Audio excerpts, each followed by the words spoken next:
트럼프가 대통령이 되면 미국이 다시 핵실험을 시작해야 된다라는 이야기가 나옵니다. 그것도 지하 핵실험뿐만 아니고 지상 핵실험까지 해야 되는 거 아니냐라는 이야기가 나오는 거죠.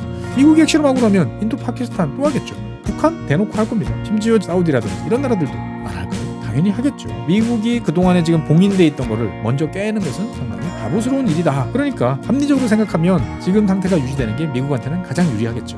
하지만 우리가 역사를 돌이켜보면 언제나 그렇게 합리적으로만 돌아가지는 않습니다. 저 개인적인 소망으로는 다시 이제 땅이 움푹 꺼지고 버섯구름이 솟아오르는 그런 것들을 생생한 4K로 보고 싶지는 않습니다. 여러분들도 마찬가지시겠죠.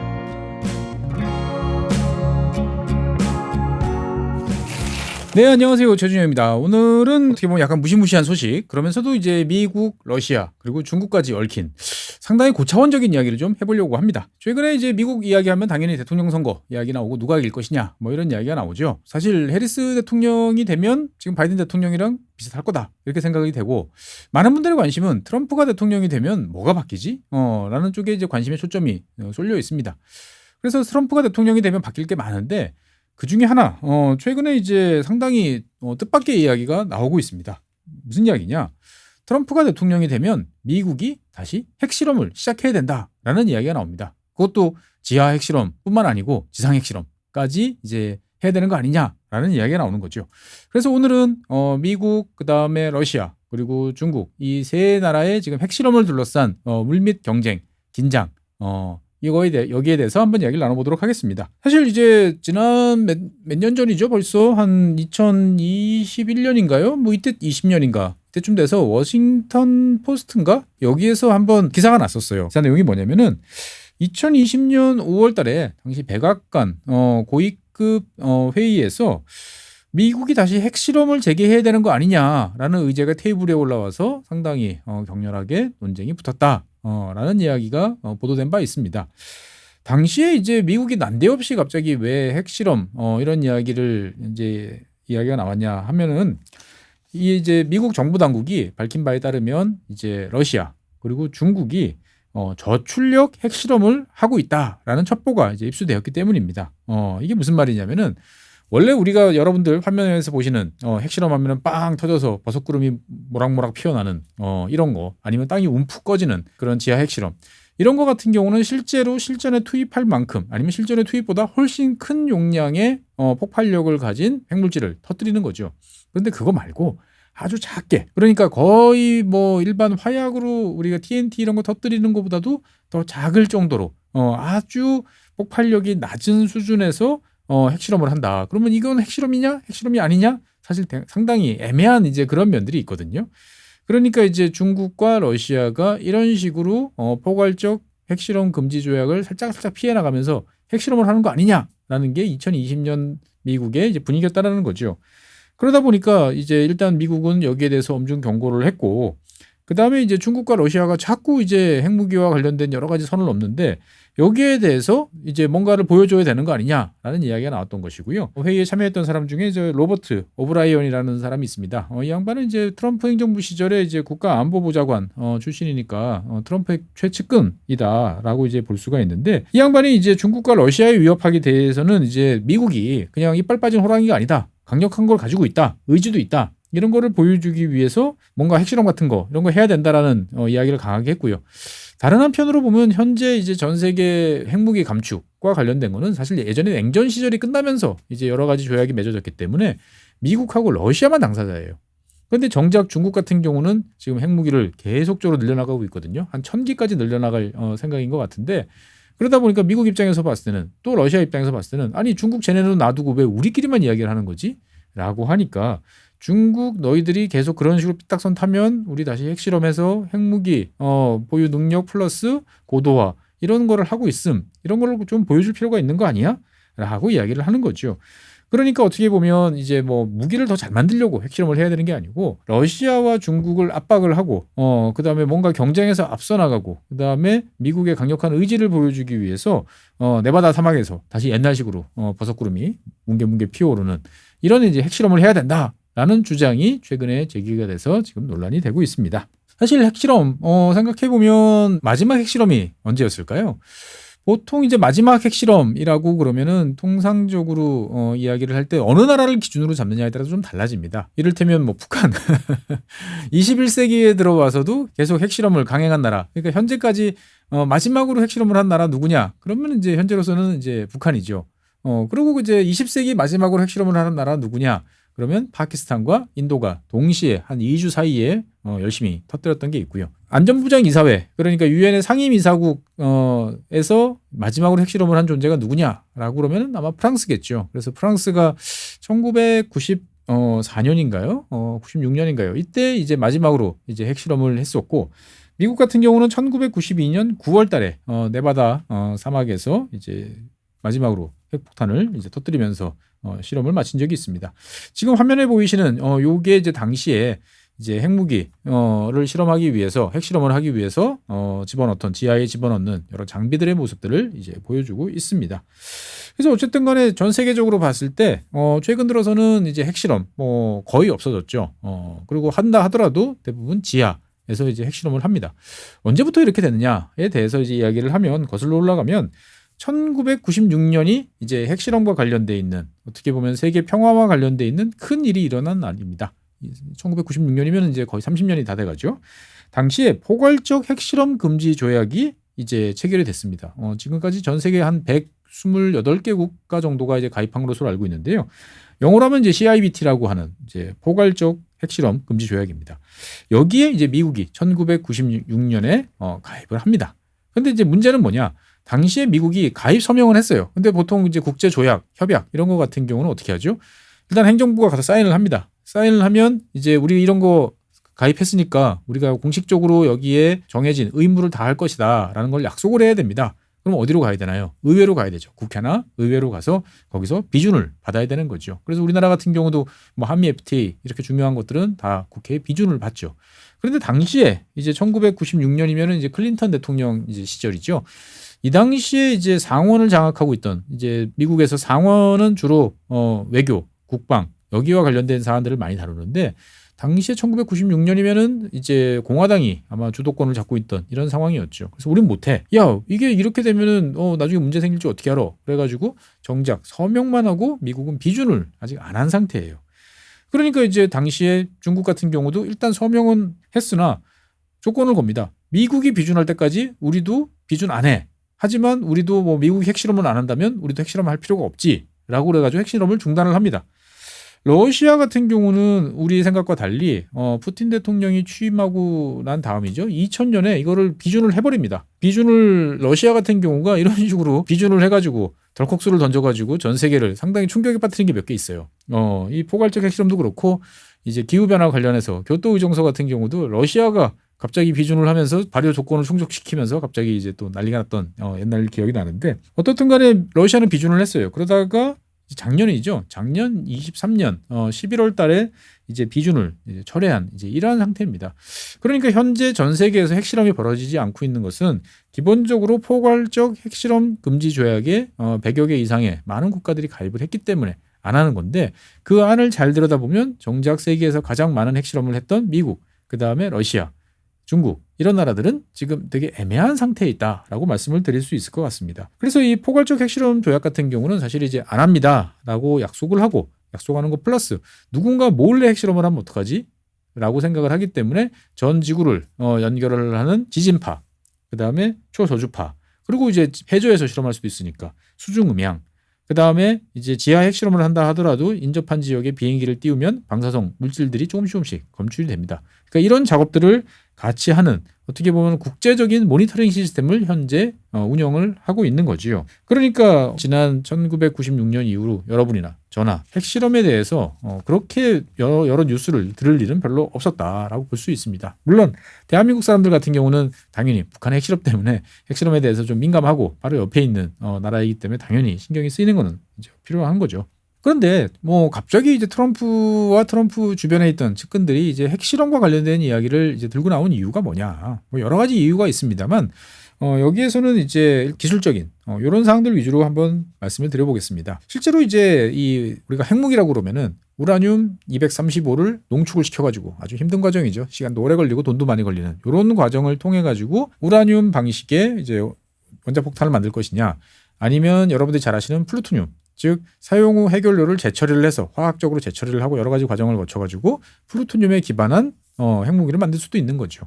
그런데 우라늄도 그렇고 플루토늄도 그렇고 다 시간이 지나가면 자연적으로 붕괴하는, 변화되는 그러한 상당히 불안정한 물질입니다. 상대적으로 플루토늄이 훨씬 더 불안정하죠. 그렇기 때문에 최근 들어서는 대부분의 핵무기는 다 우라늄으로 이제 만들어지고는 있는데, 그러다 보니까 야, 우리가 저걸 만들어 가지고 지금 만든 지 언제야? 20년. 20년 전에 만든 핵무기가 지금 저거 우리가 쏴서 날아가면 제대로 터질까? 라는 생각들 하는 거죠. 다른 한편으로 보면 옛날에는 이를테면은 1톤쯤 돼야 상대방한테 큰 타격을 주는데 지금은 한 250kg만 정도 돼도 될 것 같아. 그래서 새롭게 설계를 했단 말이죠. 이게 잘 터질까? 라는 이제 궁금증이 있으니까, 사실은 이제 핵실험이라는 것은 이런 그 핵무기의 어떤 기본적인 특성과 관련돼서 주기적인 핵실험을 예전에는 꼭 해야 되는 이제 그러한 것으로 이제 간주가 됐었습니다. 근데 어쨌든 1996년 이후에는 이제 우리가 핵실험하지 말자, 모든 종류의 핵실험을 하지 말자라고 그래가지고 뭐 이런 문제들에 대해서 사람들이 신경을 안 썼는데, 최근 몇 년 사이에 이 주요 이 말씀드린 세 나라가 다 핵실험장, 원자폭탄을 실험할 수 있는 핵실험장과 관련돼 있는 시설을 다시 정비하거나 확대하거나 여러 가지 뭔가 움직임들이 지금 많이 보이고 있습니다. 그래서 이 세 나라는 사실은 이제 아까 말씀드린 것처럼 다 비준을 안 했어요. 비준을 안 했기 때문에 언제라도 그냥 하면 돼요. 그래서 재작년, 그렇죠. 2022년 정도부터 이 나라들이 원래 갖고 있던 핵실험을 하는 핵실험장이 여러 가지로 바쁜 모습을 좀 보여줍니다. 그래서 이제 최근에 인공위성으로 촬영한 모습들인데, 요거는 이제 러시아에 있는 이제 그 핵실험장 모습입니다. 위성 영상으로 보면은 그 전까지 비어있던 지역에 여러 건물들도 많이 들어서고요. 그 다음에 트럭이나 이런 움직임들이 활발하다라는 이야기가 있습니다. 그 다음에 이제 중국 같은 경우도, 중국은 이제 신장 위구르 저 위쪽에 있는 사막 지역에 이렇게 이제 핵실험장을 이제 건설을 이제 해놨는데, 미국 CNN 쪽에서 이렇게 봤을 때 보면은 뭐가 보인다. 최근 들어서 예전하고는 다르다라는 이야기를 합니다. 그래서 확대를 해서 이렇게 보니까 과거에 없던 시설들이 지금 새로 만들어지고 도로망이 점점 갖춰지는 이런 모습들을 이제 볼 수가 있다는 거죠.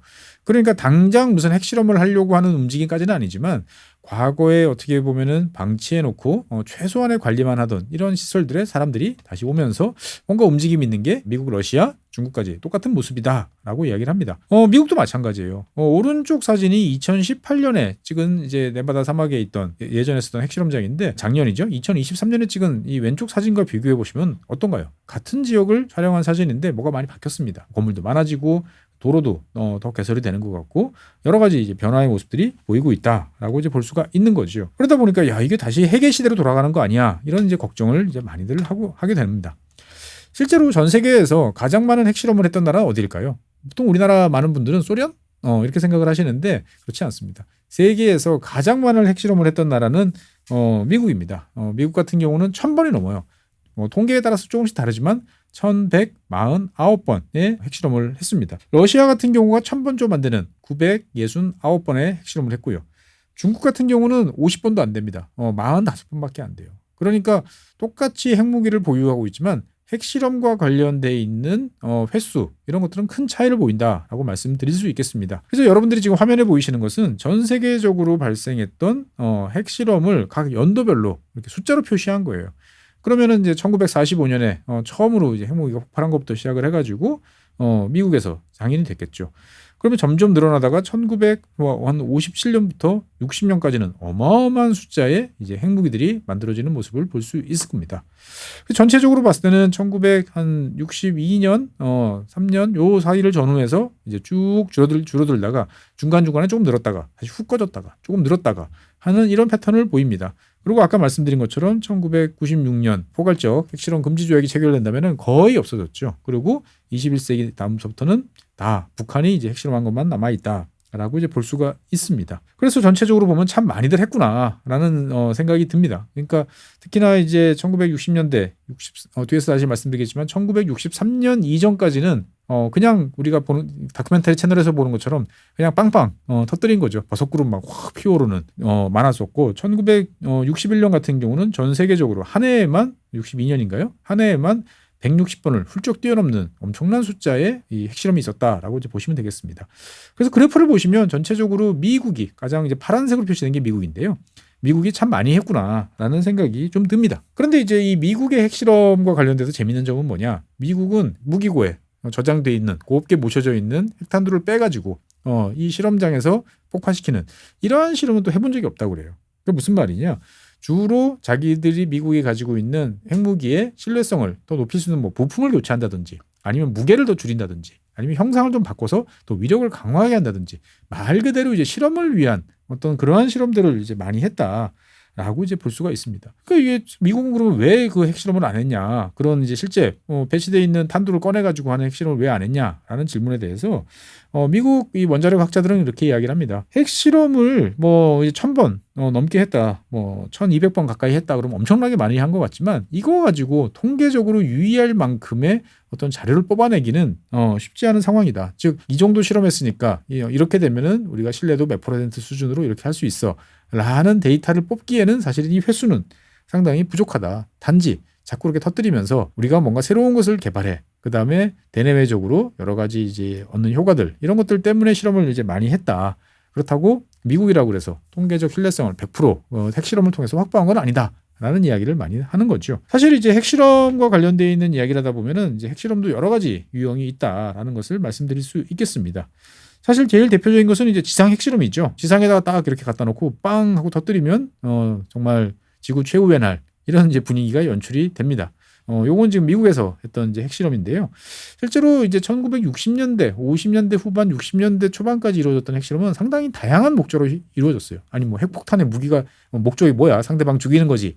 이렇게 생각할 수도 있지만 꼭 그렇지는 않아요. 가령 이를테면 지금 뭐 꼭 운석이 충돌해서 만들었던 이 크레이터 같은 이런 모습인데 이거 같은 경우는 핵무기를 토목 공사용으로 사용할 수 있지 않을까라는 생각으로 터뜨려 본 겁니다. 즉 어떻게 보면 대규모 굴착 사업, 뭐 운하를 파헤는다든지 아니면 지하에 거대한 이제 뭐 가스, 원유 이런 저장 시설을 놔야 된다라고 했을 때 그걸 재래식으로 이제 여러 가지 중장비를 동원해서 하면은 엄청나게 많은 비용 무엇보다도 이제 시간이 많이 걸리죠. 그런데 핵무기는 놓고 스위치 누르면 빵 터지면 순간에 흙이 다 날아가든지 아니면 지하에 거대한 동굴이 만들어진다든지 이런 목적으로 이제 실행을 하기도 했었습니다. 그래서 핵무기의 어떤 핵실험의 가장 큰 유형은 이제 이런 지상 핵실험들이 있는 거죠. 그런데 이제 이런 지상 핵실험 같은 경우는 해보니까 주변에 낙진도 많고 자기네 국민들이라든지 뭐 공해상에 있다라고 자꾸 뭔가 피해보는 게 되게 많고 이게 별로 좋지 않은 것 같아 라고 생각을 합니다. 그래서 1963년에 이제 부분 핵실험 금지 조약으로 일단 중단을 이제 하게 되는 거고요. 근데 여기에 대해서 중국과 프랑스는 신경 안 쓰고 계속적으로 핵실험을 계속하다가 1980년대 들어와서야 핵실험을 이제 중단을 하게 됩니다. 지상 핵실험이 이제 안 되고 나니까 많은 나라들이 이제 땅속으로 굴을 파고 들어가는 거죠. 그래서 우리가 뭐 북한 핵실험에서 볼 수 있듯이 어떻든 간에 땅속에서 이렇게 핵무기를 터뜨리는 지하 핵실험이 그 다음서부터는 상당히 오랜 기간 동안 시행이 됐습니다. 그래서 전 세계에서 이루어진 그 핵실험 중에서 상당수는 이 지하 핵실험이다라고 이제 보시면 되겠고요. 그래서 보면은 여기 평평하던 땅이 핵무기가 터지면서 순간적으로 팽창을 했다가 안에 동공이 만들어지면서 이게 이렇게 내려앉죠. 그러니까 여러분들 다큐멘터리나 이런 데 보시면 이렇게 내려앉는 땅이 내려앉는 모습들을 많이 보실 텐데 그게 지하 핵실험이다라고 이제 보시면 되겠습니다. 그런데 이런 지하 핵실험 같은 경우도 실제로는 미량이지만 방사성 물질이 대기 중으로 분출이 됩니다. 그래서 이제 뭐 북한이 핵실험하고 나면 미국이 이제 비행기를 띄워서 미국, 북한 근처를 이제 하면서 이러한 이제 핵물질들을 이제 검색하고 찾아내는 이런 작업들을 이제 하고 있는 거죠. 그래서 지상에서 하는 핵실험은 당연히 지상, 그 다음에 지하, 뭐 그 다음에 이제 공중에서 이제 할 수도 있기는 합니다만 그 다음에 이제 1960년대까지 이제 시행됐던 것들이 수중 또는 수상 이제 핵실험입니다. 지금 이제 보여드리는 이거 같은 경우는 이제 1960년대인가요? 이제 어떻게 보면 이제 비키니섬 요 근처에서 수소폭탄 가지고 이제 핵실험을 했던 거죠. 이 하단에 보면은 지금 이제 배들이 보입니다. 2차 세계대전 때 이제 미국이 승전국으로서 패전국에서 가지고 왔던 일본이라든지 독일이라든지 이런 나라들의 이제 구형이 된 전함들을 이제 갖다 놓고 한번 위력을 체크를 해보는 거죠. 즉, 이 정도 높은 파도, 뭐 수십 미터의 파도가 왔을 때 이런 전함들이 복원력을 잘 활용할 수 있는지, 그 다음에 이게 핵폭탄의 이제 위력이 과연 이 배를 직접적으로 어느 정도 거리가 떨어지면은 침몰시킬 수 있을 것인지 등등에 관한 이제 실험들을 했었습니다. 다른 한편으로 보면은 이제 우주 핵실험도 이제 작지만 했었던 역사가 있습니다. 그러니까 이게 이제 완전히 우주로 나갔다기보다는 고고도 그러니까 이제 지상과 이제 우주 공간의 사이쯤 되는 이제 그런 지역에서 실험을 이제 하는 경우인데요. 미국 같은 경우는 이제 1962년 7월 달에 이제 하와이 인근에서 이런 실험을 했었습니다. 보통은 이제 이런 공중 핵실험을 한다라고 그래도 지상에서 한 3만 미터, 4만 미터 정도였는데 당시에는 엄청 높은 이제 540km 상공에서 폭탄을 터뜨린 거죠. 그러니까 훨씬 높은 거의 우주 근처에서 이제 폭탄을 터뜨렸다라고 보여지고요. 그때 관측된 사진들은 이러한 모습들입니다. 그러니까 정말 영롱하지만 지구 최후의 날 이런 느낌들이 이제 드는 거죠. 당시에 이제 이 공중 핵폭발 이제 우주 핵실험을 통해 가지고 미국이 하나 배운 게 뭐냐면은 부작용이죠. 당시에 빵 터지고 나니까 한 1,500km 정도 떨어진 하와이 지역에 이제 전기가 끊기고 여러 가지 전기 설비들이 다 고장이 나고 뭐 이런 이제 난리를 겪게 됩니다. 즉 여러분들 지금은 잘 아실 만한 갑작스러운 전기파, 전자기파가 대량으로 발생하면서 그 전기 시스템을 붕괴시켜 버리는 거죠. 요즘은 이제 이걸 EMP라고 이야기해서 여러 SF 영화나 이런 데서도 많이 나옵니다만 실제로 이제 이 효과를 알게 된 거죠. 그러니까 어떻게 보면 대한민국 같은 경우도 뭐 어디쯤일까요? 경기 남부, 뭐 대전 요 정도에서 이제 지상에서 한 400km 정도 떨어진 곳에 핵폭탄을 하나 터뜨리면 대한민국 전역에 있는 모든 전기 장비는 다 먹통이 된다라고 이제 보시면 되겠습니다. 그러니까 어떻든 간에 이런 다양한 활동들을 이제 하면서 더 강력한 핵폭탄을 개발을 위한 노력들을 이제 많이 해왔죠. 근데 이제 이 중국 같은 경우, 중국하고 러시아 같은 경우는 이런 핵실험에 대해서 좀 고민, 그다음에 불만 이런 것들이 좀 있었어요. 이게 이제 왜 그러냐면은 실제로 1996년에 이제 체결됐던 포괄적 핵실험 금지 조약 같은 경우는 이제 미국이 이제 상대방을 압박을 해서 좀 밀어붙였습니다. 근데 이제 미국은 밀어붙일 수 있고 당시에 이제 러시아 그다음에 중국이 미적민적 됐던 이유는 뭐냐?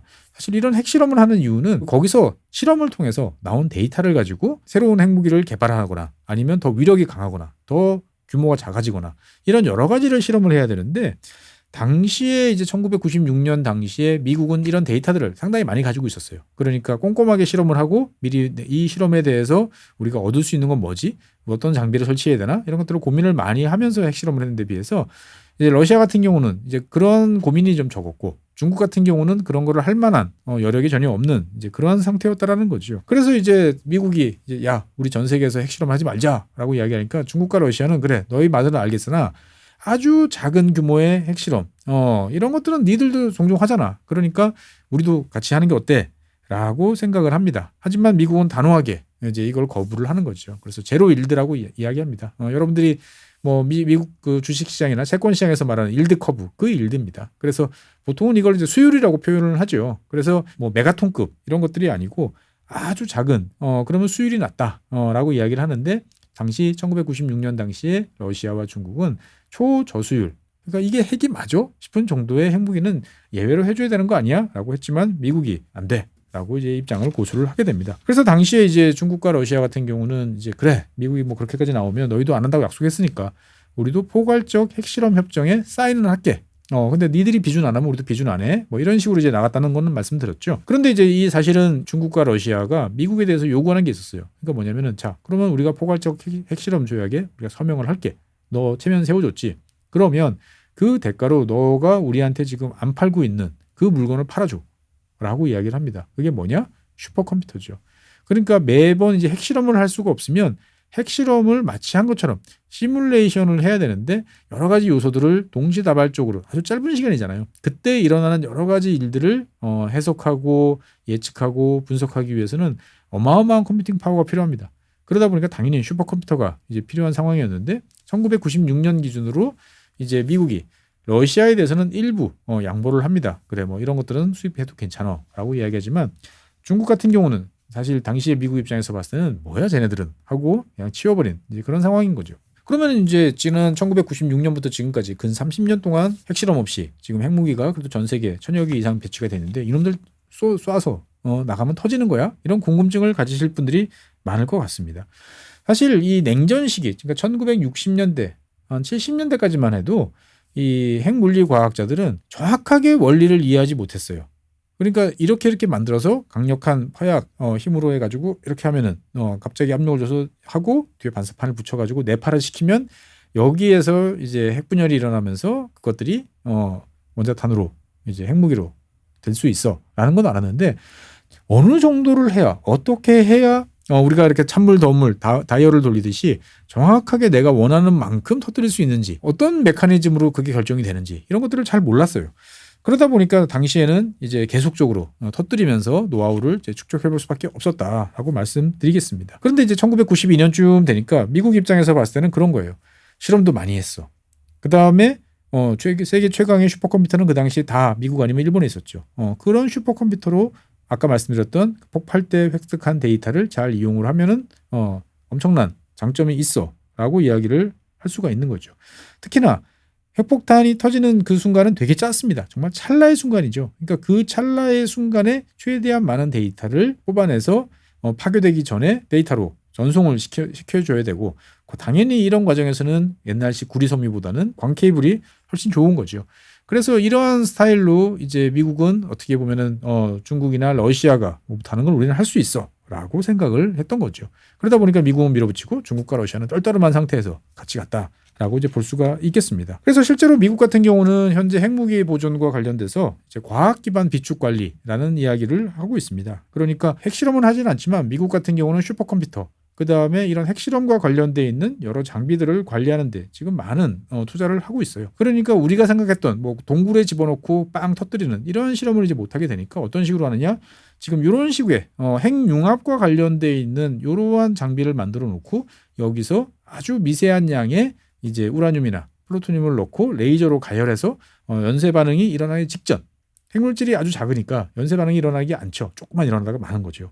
그러니까 소량의 플루토늄으로 제로일드 무수율 실험을 이제 하고 있습니다. 이런 방식 아니면은 이제 핵폭탄을 만드는 거기에서 중요한 거는 이게 정확한 타이밍에 딱 터져줘야 되니까 핵물질을 빼요.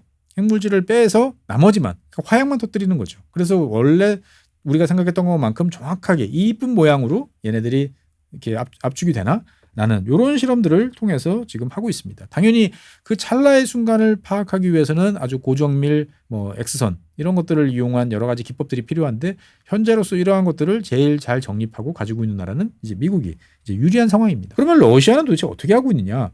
러시아 같은 경우는 사실 스스로도 우리가 저 지금 쌓아놓고 있는 저 핵무기가 잘 터질까? 이런 거에 대해 자신이 없습니다.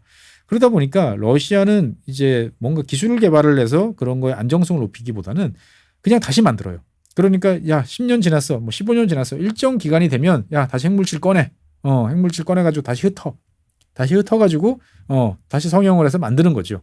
그래서 이제 다시 제작한 다음에 무기고에 다시 집어넣는 이러한 방식으로 이제 가고 있습니다. 그러니까 이제 이 미국과 러시아 두 나라 이제 비교를 해드렸습니다만 핵실험 중단은 당연히 미국한테 압도적으로 유리한 상황이었어요. 그러니까 만약에 지금 상황에서 지금까지 핵실험을 계속하다가 2024년쯤에 미국이 핵실험하지 말자라고 이야기를 하면 다른 나라들은 아니야, 우리 계속 할 거야라고 아마 거부를 했을 가능성이 크죠. 그러니까 90년대 중반 미국의 혼자 독주하던 시절이니까 가능했던 이야기다라고 이제 볼 수가 있는 거죠.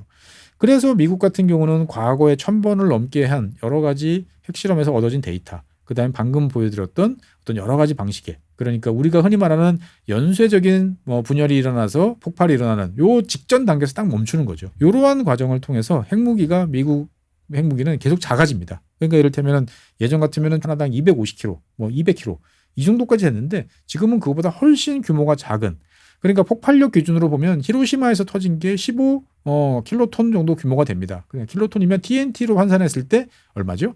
15,000톤의 TNT를 한꺼번에 터뜨리는 정도 이 폭발력이 이제 히로시마 원자 폭탄의 이제 폭발력인데요.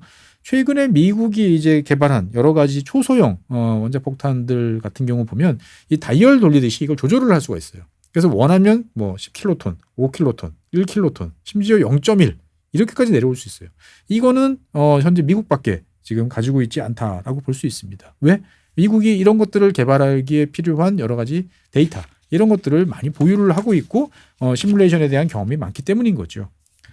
근데 이제 시간이 이제 많이 지났습니다. 1995년 같으면 미국이 압도적인 이제 슈퍼컴퓨터 기술을 가지고 있었죠. 그래서 당시에 이제 미국 핵실험 시설에 있던 슈퍼컴퓨터를 가리켜가지고 정말 미친 처리 능력이다 라고 이야기를 할 정도의 압도적인 성능을 가지고 있어요. 근데 현재는 어느 정도냐?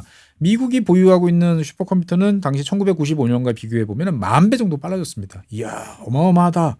라고 하지만 세상이 바뀌었어요. 현재 전 세계적으로 봤을 때 마지막으로 전 세계는 슈퍼컴퓨터의 속도를 측정을 해봤을 때 1등 상위권은 누가 가지고 있죠? 다 중국이 가지고 있어요. 놀랍죠. 중국에 세계 최고의 슈퍼컴퓨터들이 몰려 있습니다. 근데 이제 작년인가요? 2022년인가 23년인가부터는 더 이상 이 조사가 되질 않아요. 중국이 거부를 하고 있어요. 그러니까 지금 현재 중국의 슈퍼컴퓨터 성능이 어떻다, 우리는 알 수가 없는 이제 이런 상황인데, 중국 입장에서 봤을 때는 현재 데이터가 아직 부족한 거죠. 그러니까 과거의 핵실험 45번 정도 가지고는 충분한 데이터를 얻을 수가 없는 거죠. 그러니까 하드웨어는 어마어마한 하드웨어를 중국이 갖춰놨는데 거기에 들어가서 정확하게 이게 시뮬레이션 결과가 실제와 일치한다는 것을 보증을 받을 수 있을 만큼의 데이터는 지금 부족한 그러한 상황이다라고 이제 말씀드릴 수 있겠습니다. 그러다 보니까 이제 어떻게 보면은 미국이 핵실험을 하자라는 것들은 따지고 보면 미국 입장에서 봤을 때는 겉으로 보면은 세계에 막 미국이 힘 받지 이렇게 이제 겁을 줄 수 있을 것 같지만, 사실은 중국과 러시아는 박수를 치면서 제발 좀 해라, 제발 좀 해라 라고 이야기를 할 수 있는 거죠. 왜? 그동안에는 이런 것들을 못했는데 미국이 핵실험을 하면, 미국이 한 번 하면 그럼 우리도 하지. 그래가지고 뭐 한 번을 하는 게 아니고 우리는 50번, 100번 이렇게 할 수 있는 거죠. 철저하게 잘 계획을 해서 부족한 데이터를 측정을 하면 훨씬 소형의 신뢰도가 높고 더 폭발력이 좋은 그러한 핵무기를 개발할 수 있는 상황이 러시아와 중국에 다가올 수 있는 거죠. 그러니까 돌이켜 생각을 해보면 미국이 처음에 핵무기를 독점할 것처럼 했지만 결국 2년 만에 깨졌죠. 그래서 미국이 수소폭탄, 이거는 소련이 따라오기 힘들겠지 했지만 금방 따라왔죠. 그러니까 어떻게 보면 미국이 그동안에 지금 봉인돼 있던 거를 먼저 깨는 것은 상당히 바보스러운 일이다라는 게 이제 많은 이 핵무기 관련 전문가들의 일치된 이야기입니다. 미국이 핵실험하고 나면 인도, 파키스탄 또 하겠죠. 북한 대놓고 할 겁니다. 심지어 지금 저 친구 핵무기 개발할 것 같은데 라고 생각했던 뭐 사우디라든지 이런 나라들도 안 할까요? 당연히 하겠죠.